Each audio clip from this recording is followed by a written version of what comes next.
Hello everyone out there in Skepticality land. This is Susan Gerbic from the GSOW project.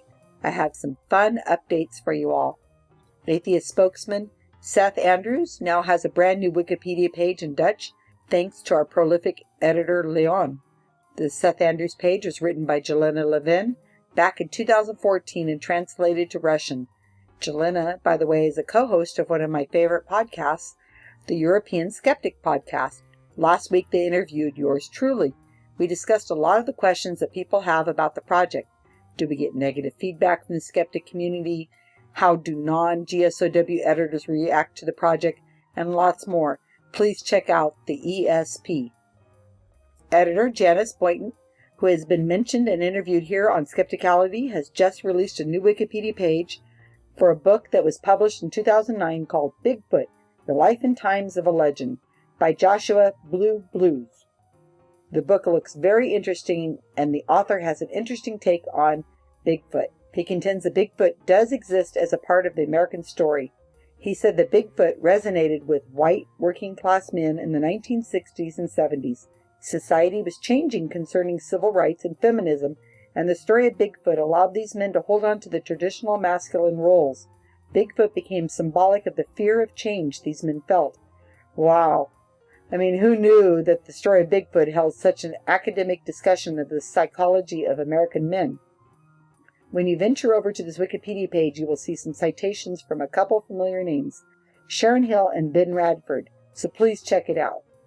GSOW has had two recent graduates. First up is Harold Brennitz, whom I met at the Brisbane Skeptic Conference when I was speaking in Australia. Harold has just finished rewriting the Peter Boghossian Wikipedia page. The page before Harold got involved wasn't horrible. It had 11 citations, which is better than most people have, but now it is a stronger page with 18 citations, so good job, Harold. Our next graduate, Phil Hoff from the New York City Skeptics, became involved with GSOW in March this year, so about 3 months to finish his training. Phil learned about GSOW from Skepticality, by the way.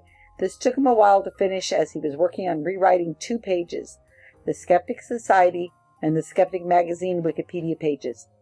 As listeners of Skepticality podcast, you know that we are sponsored by the Skeptic Society, and so it's about time we turned our attention to this. Italian editor Raffaella Vitali, whom you might remember I interviewed before when she finished training back in 2014, has now translated the Paul Kurtz Wikipedia page into Italian. We tease Raffaella about being the entire Italian GSOW team. She's doing this all alone, but she is making progress.